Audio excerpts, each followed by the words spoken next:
Hello, everyone. We've got Adam from Iris Guitars here, and he's just pulling up some guitars for us to take a look at. So just wait a moment. And here they come.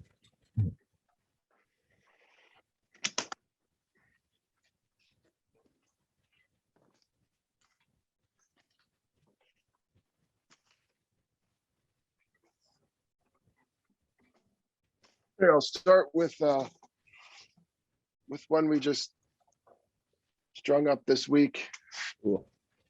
This is a DF SMECK style, so it's got a wider lower bout and upper bout, body thickness.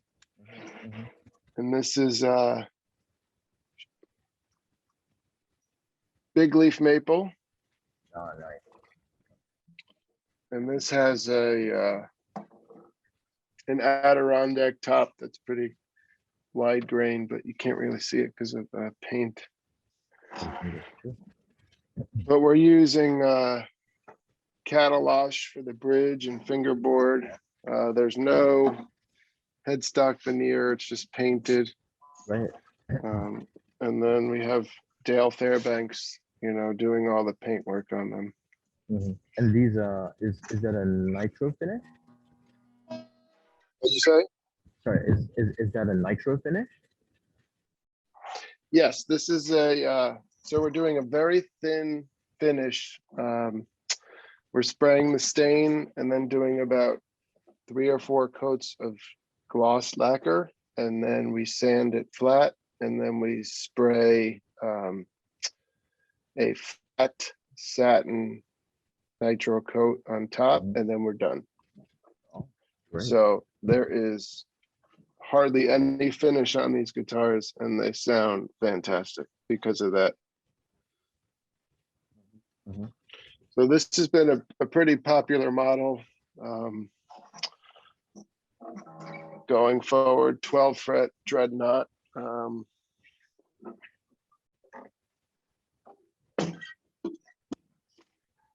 This was our first model, which was the OG,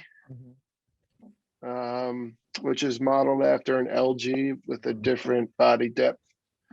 And this one is mahogany back and sides with looks like a Sitka spruce top,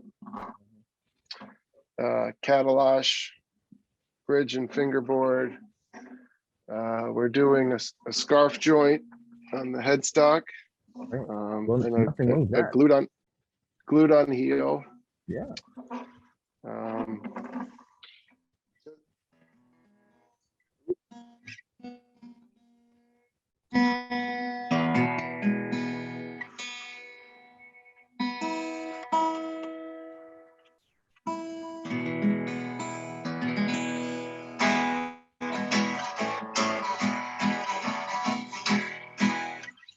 So it's been very fun making these guitars, just to make the same body shape over and over, and use different top woods and backs and sides, and when you start making, I think we're well over 130 of them. You start seeing the difference in sounds and volume and projection, and when there's a special one out of the batch. So we have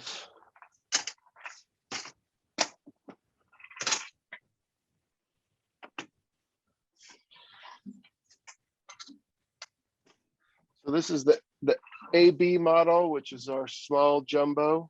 Right. Like a 185? And this looks like, yep, like a 185 shape. And this has ribbon mahogany back and sides, another red spruce top. But yeah, you could see this top, there was a lot of color in the grain, and there's a couple imperfections, but it was super, a little over here too, but it was super stiff. It sounded great. perfectly quartered. So, I mean, that's the stuff we're using on these guitars. One, because we're painting them, and two, to save some money. And this has a glued heel scarf headstock as well.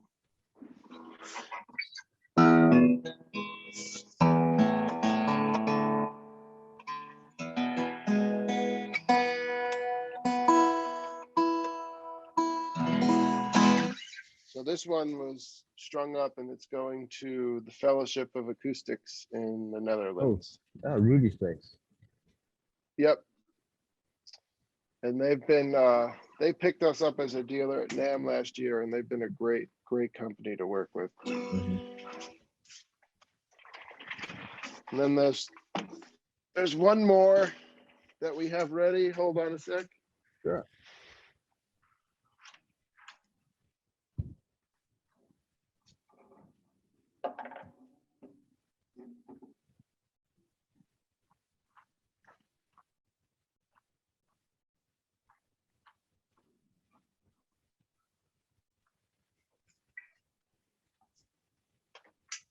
So this one was custom made for somebody, and it's another DF SMECK, large body, all mahogany with a natural finish.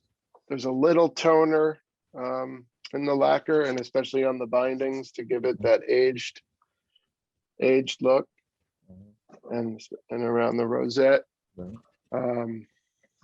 But because it's a natural guitar, we're using the same blocks for the heel blocks on the neck shafts, and this has a scarf peg head as well. Mhm. So we're trying to maximize the material on these guitars. That sounds pretty good. Yeah, this one sounds great. Sounds great. Definitely has some opening up to do because of the mahogany, but it was just strung up yesterday. Great. Hey, can I just ask you about scarf jointing for the headstocks? So, I mean, recently somebody was just asking me, I bought this high-end guitar, I paid quite a few $1,000s for it, and it's got a scarf joint on the headstock. And he said, what's up with this? And I said, well, it's just an intelligent use of the resources that the builder has. It's maybe, you could argue it's more work to do a scarf joint because you have to joint it as opposed to just carve it out. And it's, to me, I feel that it's structurally just as good as, like a one piece. How about, what's your take on it? I think it's the best way to make a guitar. And even on my high-end guitars, the circle strings models, I do a scarfed headstock. The grain direction on a one-piece neck, everybody knows on those Gibsons that there's a lot of peg head breaks. One, because of the truss rod, but two, it's because of how the grain just keeps going, and then the headstock is cut out. Mm-hmm. So on a scarfed headstock, you don't have that issue, and you have a glue joint there, which is way stronger than the wood. And if you're putting a headstock veneer on there, and if you're putting a backstrap, even, nobody will ever know that it's scarfed, Right. unless you were told. Right. But I mean, I'm trying to use the most out of this wood, and cutting a one-piece neck out of a block of wood is just a waste. There's so much waste in that material that just gets thrown out or burned, and it's just not necessary. If you know how to process the wood in a way to maximize its full potential, I mean, we have to do that. Right. Yeah.